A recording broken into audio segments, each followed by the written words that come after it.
this is Joel from Eagle Leather. You're watching Eagle TV, and I'm joined with Matt Cab. How are you? I'm doing absolutely wonderful this evening. How are you? I'm doing fantastic.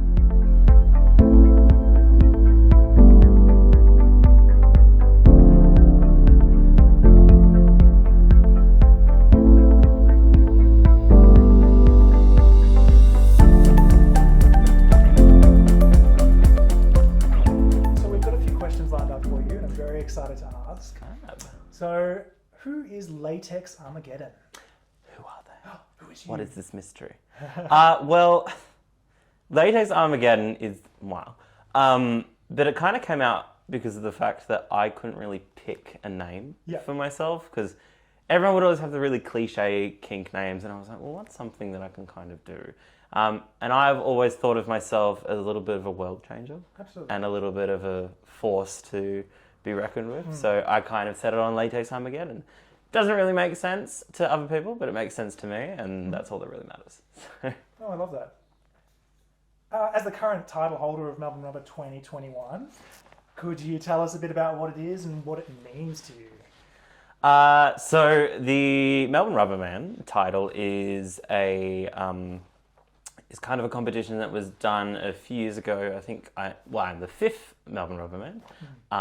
So it was a event that was organised by Melbourne Rubberman at the time, Melbourne Rubberman, and now Melbourne Rubber. But back then they were kind of like, well, there's all these leather titles, how about we make a rubber title for Melbourne? And that kind of came about from there, and it's kind of grown in succession since then to be this big, ecstatic kind of amazing thing. But what it means to me, I think it's quite a long story, but I'll condense it down. But essentially, I am originally from Sydney, so I came down here for Slick 2017, which was John's year. And I fell in love with the competition. I fell in love with the rubber community. And I was like, this place is amazing. I really love it. So then I was like, well, you know what?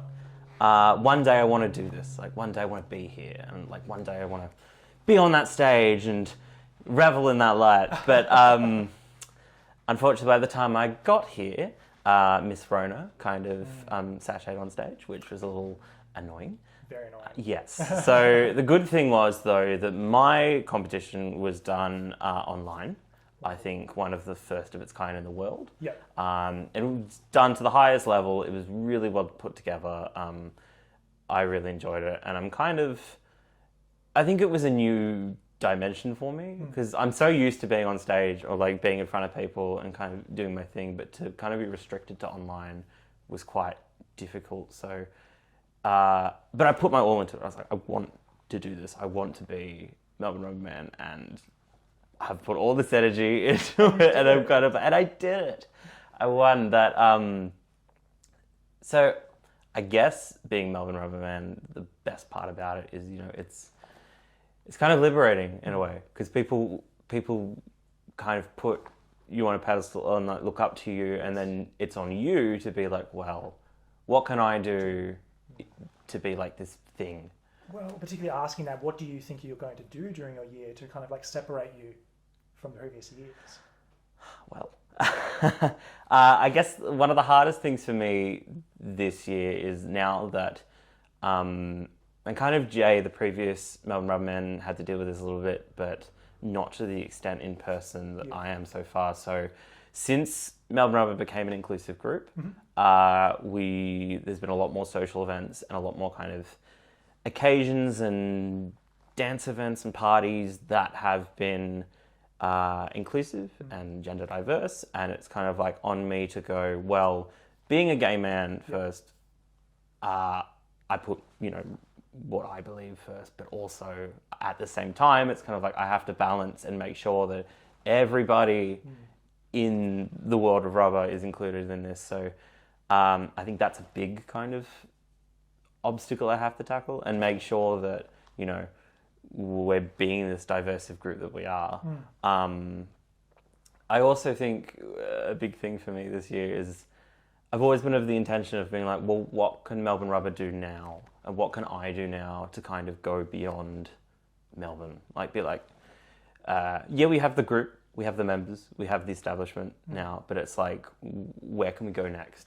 And I think for me, it's like, first we take over the country, and then we take over the world of rubber. Be the best. Yes.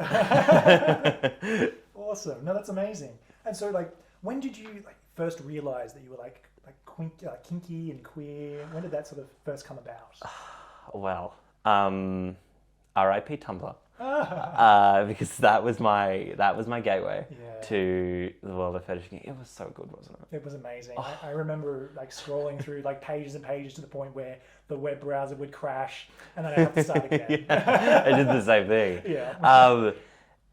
But I guess there's a few kind of reasons, and I've talked about it before, but I always put it down to 3 reasons. One of them is Tumblr and curiosity as like a teenager, being like, what's this interesting thing? Like, how do I add an element to like kink and rubber, and like what spices up something, what makes it a little bit more extreme or like in the new element.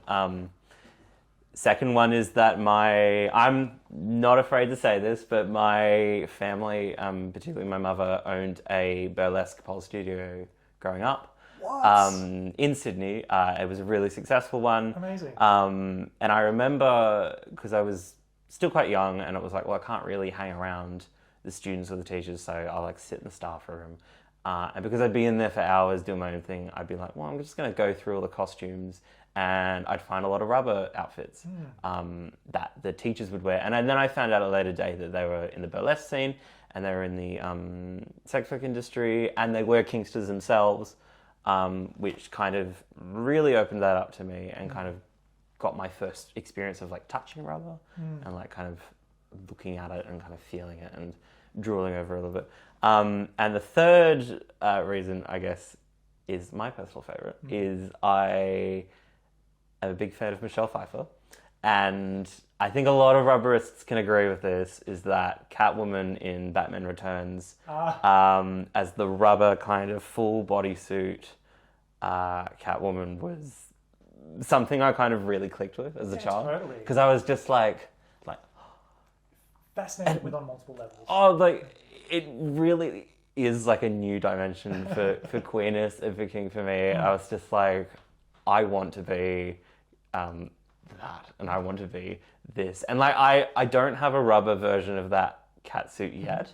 I do have a PVC version that was made for drag, and I'm like, I love it. What? I love it so much. You have to see this. But people know about it, and then they go, well, we need to see it in rubber. And I'm like, well, cool, I will have it done in rubber. But the problem is, like, I'm a very particular type of person. So it's just like, I want it to be, like, exact. Yes, like, totally. Like, I want movie buffs to, like, look at it and go, oh, look at the stitching in the right place. And so I'm quite particular like totally. that. Well, you're a professional performance artist. Yeah. So how do you think you kind of can you incorporate some of your fetishes into your work as well?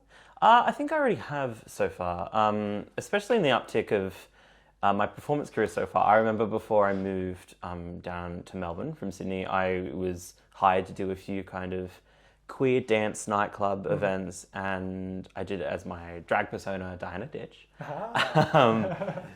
And I had like a kind of kinky element to my performances. It'd be like very goth, steampunk, leather rubber vibe. Wonderful.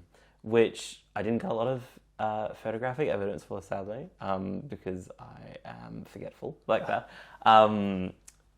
But recently I've been offered a lot of gigs, and you'll see me out and about in the Melbourne kink scene performing every now and then. But I guess it's adding a new element and a dimension to rubber and like kink, and like, what can I do that's... and you see a lot of like drag artists or a lot of performers on stage wear fetish gear or rubber, but it's like, what can I do that goes a little step further? And I get inspired by a lot of the people, like Pepper at Eagle Ever inspires me for a lot of my drag looks, because I'm like, love some of these looks. And a few other performers as well. I know Ruby Slippers is a big inspiration for me in terms of like kink and performance art. Kitty Obsidian as well. So, you know, all these kind of artists coming together, and it's like, well, how can I throw my kinky element into the mix? I love that. You identify as having mixed pronouns. Tell us a little bit about what this means about your gender identity. Right, so my pronouns are he, they. So I identify as a gay man, but I'm also identify as gender fluid. I feel it's only a very recent development in the last 2-3 years or so since I moved to Melbourne, just because I've been able to kind of like escape my family upbringing and be like, well, you know, I'm coming into my own element and like, how do I identify? And I feel very comfortable using he, they, because I don't believe in binary. I think gender is a construct and is fluid, and you're allowed to express yourself however you like. And when it comes to rubber, I feel it's so gender neutral, and you know, it doesn't adhere to like a specific gender for when you wear it. And it's like, you know, I walk around in male identifying clothes, but also female identifying clothes for rubber, and I'm like, you know, feel totally comfortable in it. Wonderful. It feels, yeah, because I think rubber is a gender neutral material, and like you could say the same for any material, but it's just like there's a lot of people out there in our community that do the same, and it's kind of like, you know what, we don't. It feels liberating, and it doesn't feel restricting. It feels like it has less of a connotation to it than, let's say, maybe perhaps like leather would, where it has, you know, a bit more of a male-dominated space in some regards. Yes, exactly. And I feel a lot of rubberists, both in Australia and in the world, when they're kind of portrayed in rubber or they're like doing stuff, they don't adhere to like a strict look. I know of many female rubberists who dress up in gender non-conforming outfits, and the same for people who identify as male, vice versa, like all the rubber maids, like rubber sex dolls, like all these different things. And I think if you go out there, those that are tuning in, and just like start looking around, because you'll see that rubber takes on a new kind of dimension for when you're like looking for exploration. And I think that's what makes it really unique and really cool, and that's why I love it so much. Amazing. So particularly in my head, when I see rubber, I see kind of like, sometimes some people veer down two lanes. They kind of go into the more fashionable lane, or into the more, you know, kink fetish lane, where it mightn't be as fashionable, or it might be just more, you know, neutral colors, like, you know, blacks and like whites and things like that. Whereas some places you might go into the more fashion realm. Would you say that you kind of like to veer in a little bit of both? I know often these days I see people, you know, even walking down the runway in mainstream culture in like in latex. Do you see yourself doing something like that in the future? Absolutely. I have always been under the belief that because rubber doesn't adhere to any kind of rules, you can have them for both fashion and kink and fetish. Like, and that's what originally it was. Like way back when all this first began, I think in like the 50s, 60s, like rubber was viewed as a fashion piece. You'd have like rubber go-go dancers and like kind of rubber 60s fusion looks. And I feel that's the direction I'm kind of going in as well. Because I started out like all people when they go, well, I'm kinky and I wear rubber, and you know, kink and rubber. But it's only recently that I've started being like, you know what, I can wear this out and about, like, and I can wear it as a fashion piece. Like even tonight, I have to go somewhere later tonight, and I'm like, you know what, I will wear my rubber jacket to this fancy art event, because I'm like, you know what, it doesn't matter. It is an art piece in itself, 100%. And I'm proud to show it. And I definitely think that there is a big market for kinksters who want to kind of go further with their kind of fashion pursuits and go, well, what can I do that, how can I add an extra layer to this element? And we already see that here in Australia. We've got numerous amounts of people who design rubber or design latex pieces, and whether it's like frilly necklaces to armbands to like galaxy print rubber t-shirts, it's like all these different things get made, and you know, again, because there's no rule telling you what you can and can't make. That's totally it. So tell us, what is the Melbourne Rubber community? Well, Melbourne Rubber was formerly kind of incorporated as a group in 2020, right before COVID. COVID. So yes. So previously it was known as Melbourne Rubberman, and it was a gay male rubber group that kind of did the gay kink casual things, like where they have the events where they go to, like pool parties or like social nights. But I think a lot of people in that community group then went, well, like we have all these other people who aren't gay men who are interested in rubber, and like we want them here. So the committee of 2020 and our previous title holder, the lovely Jay, then kind of got together and say, hey, you know what, we can make this group more inclusive and more engaging. Melbourne Rubber is a community group that embrace all who love rubber. It's a very inclusive group. It's a diverse group. We've got people from all over the rainbow tree who take part, which is really lovely. We're one of the first groups in rubber in the world to be that. Yes. Which is pretty amazing. And it's growing from here. Like, I think after the last 2 years where we weren't able to do much and most of it shifted online, we can now go in person and do more events. And I can tell you now, if you follow Melbourne Rubber long into the future, it will only get bigger and better from here.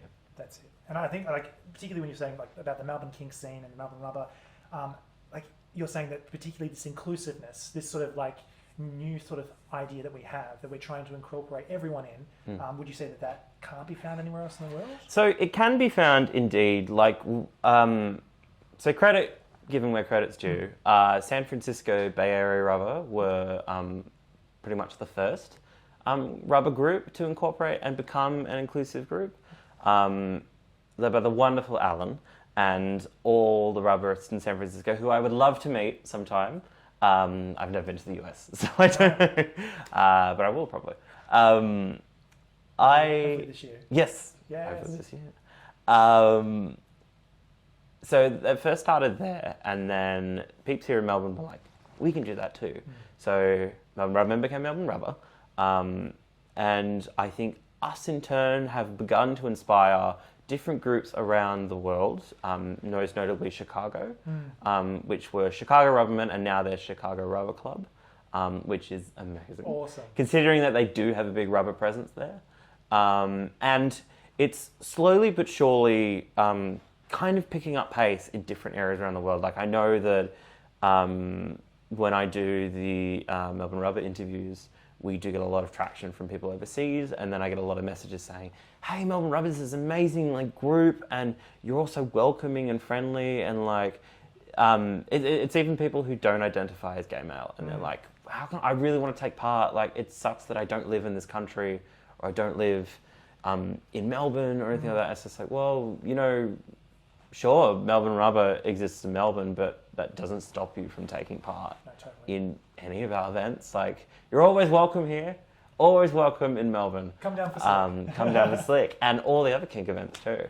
So I think it's really cool to see that there's a definite shift in not just rubber, but in fetish in general, where in this day and age now, where it's like the push for inclusion and diversity, it's like, you know what, we make this, like, we are in the lead in this push, and what can we do as a group and as a wider kind of global community to push for this truly inclusive kind of approach? It doesn't mean we stop our original roots. Like, I totally get it. Like, as a gay man, it's like, I do like my all-male events. I feel safe. I feel like I can express myself. I can feel like I can pursue my urges as a gay man and like chat to other gay men. But like, we've also come to realize that that's not enough. It's not enough for us to shelter behind that wall and say, you know, this is ours. Like, we have to go further. And I think it's breaking that glass and making sure that other people get the opportunities that we do. And, you know, I think Melbourne Rubber are doing amazing in that front. Totally. It's breaking it more into the mainstream. Yes. And it's always also good to know there's always a place for everyone. So Melbourne Rubber have introduced an inclusion and diversity policy. what does this mean for the club, and like how did it come about? So the diversity and inclusion policy was first formed in 2021 by the committee at the time in conjunction and kind of like assisted and facilitated by Preston So, Mr. International Rubber from 2017. And it was a deliberate kind of approach to questioning and dissecting how can we make a fetish group truly inclusive and diverse. And the policy statement is available to read for free on the Melbourne Rubber website. You'll find it in the About Us section. And you can go through all of that there. But essentially what it is, it's a document that states, as a group, what we're doing to actively be diverse and inclusive to everybody in that rainbow tree. And that is regardless of race, age, gender, sexuality. So it's just all these different things. Because the one thing that was identified was what more can we do to be that truly inclusive space? Because it's not enough to say we're an exclusive space. We have to actively do it. Yeah. And preach that. And Melbourne Rubber have been doing that, which is pretty cool. For example, like every event that the committee and the organisers plan is always kept in mind of like, well, that's great that we're having this event, but how can we actually make it better, and how can we make it inclusive? Or how is it inclusive? Yeah. Like, so it's always dissecting and kind of questioning these things and then building bigger and better on that, because we want to practice what we preach. Absolutely.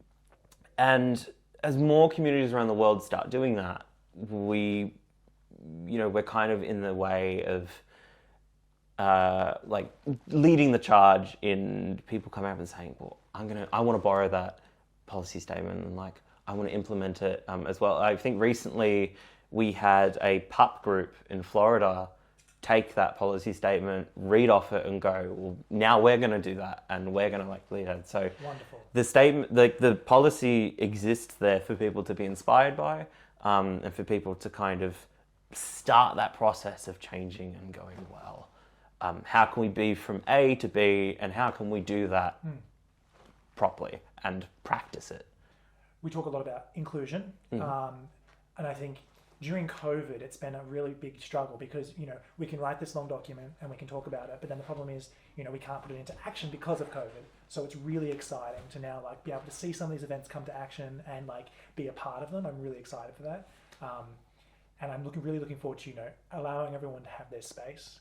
The important thing to realize is that when being in Melbourne Rubber is kind of like, everything is always viewed with the mind of like, it's constant engagement, constant community focus, and constant evaluation of, we've learnt from this, where can we go one step better, or like what can we do better? And all throughout COVID, there was constant online things, like never-ending stuff. And again, don't know any other fetish group around the world that was doing that on a regular basis, and that really acted as a lifeline to a lot of people. And that's how we got quite a few members as well, is that we were there in a time of great stress and great kind of upheaval, and we provided comfort for them. And it's being a fetish group that provides comfort and safety, and giving people those chances to be who they are. Because like, we have stressful lives. As humans in this current world, we lead lives where we can't be who we are because of ABC. But being in rubber or being in any fetish gives you that escape, and it's kind of like, well, it's up to us as a group to facilitate that escapism for you, and like give you that confidence and give you that push to be like, take this with you into your normal life. I have taken my Kinkster identity with me into my normal life. Like, it's given me so much more confidence. Even just talking to people. I'm very confident in saying now, yeah, I'm a Kinkster. Yeah, I'm a rubberist. Yeah, I'm Melbourne Rubberman 2021. And people look at me and they go, what's that? And I explain it to them. And they seem genuinely interested. It's just like, I'm not afraid to reveal that to people. And I think And I hope in the future, more and more rubberists and kinksters out there do the same. Like, don't be afraid to do that, because, you know, it's really liberating. Yeah, and totally. it's a lot of fun to be like, you know, this is what makes me, and this makes me happy. And if you don't like it, then bog off. Oh, that's it. And it sounds like that's what like that kink community feels like to you. It feels like it's a place of safety, and it's a place for you to express yourself and just be you. And I feel like in Melbourne, particularly, like what separates us from the rest of the world is that we're not afraid to kind of show those colours. I feel like there's a trend in rubber where it's like hide it away under clothes, and like, you know, that can be a kink thing as well, and it can be very fun. But I think in Melbourne we really want to try and, you know, push the limit and really kind of like show it off and be proud of it. Where do you see sort of like the queer kinky community going further in the world? Like in, let's say 2030, where do you see it going? So far away, but like, you know, I love to think about that. Yeah. Well, hopefully by 2030, the things that we've done here right now with Melbourne Rubber have transcended and influenced other groups to be diverse and inclusive and be that force for change in rubber and fetish. I feel rubber is on the rise as a kink and as a fetish, and like a proud kink. Like, I see more and more people wearing rubber who are like I've never seen before on apps, in person, at events, like at international festivals, like celebrities and, you know, fashion designers all walk around in rubber. And I feel there's a big revival coming. Yep.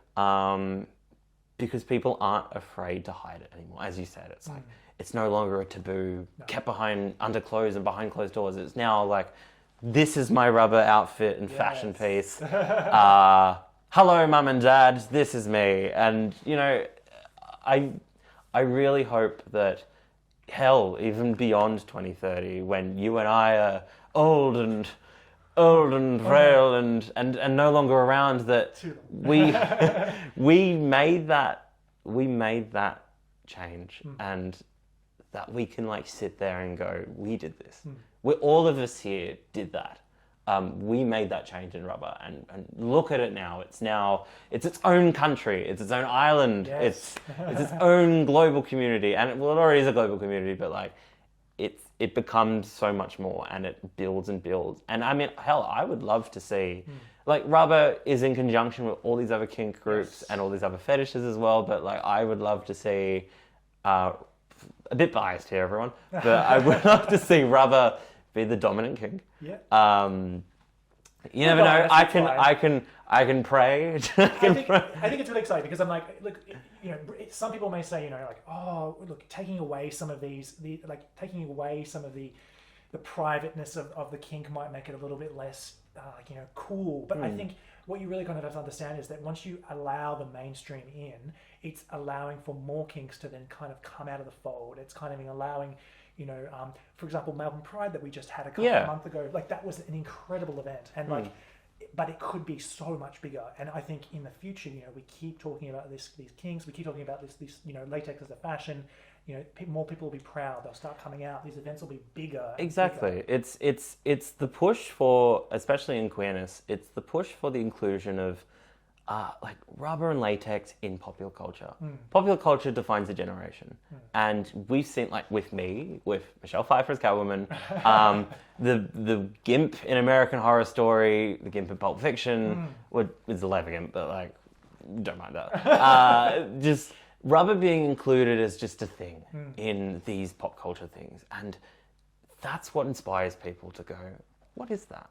Like, what is this thing? Like, can I wear this? Like, how do I wear this? Where do I go? And, you know, it's the spark. Yeah. It gives that little tick in your brain where you're like, what is it? Can I go further? What is it? I'm gonna rubber. What is that word? Let's go and Google. And you can, like, there's nothing stopping you. And you know, you'll start off like me. You'll have a rubber piece hanging up in your wardrobe in a way. But then you'll slowly accumulate until you have more rubber than actual clothes. So oh, that's a problem. It's not a problem for me, but like if I turn up to work. That's why in the future, if I turn up to work, I have better rubber outfits. So it's been fantastic interviewing you, Matt. I've really appreciated it. Thank you for having me. Right. So where can we find you on the socials? Well, you can personally find me on Instagram at Latex Armageddon, on Twitter as Armageddon Latex. I'm also on Recon as Latex Armageddon. Yes, I know, how original. Using the same name across different platforms. But more importantly, you can find both myself and other people in Melbourne Rubber all over the place. But with Melbourne Rubber specifically, you can find us on Instagram at Melbourne Rubber, on Facebook at Melbourne Rubber, and you can also find our website by going into Google and typing Melbourne Rubber or www.melbournerubber.com. Awesome. And you've been with Joel from Eagle TV. Remember to like and subscribe. Got to do that. Hit the bell. Ding, ding. Bye. Bye.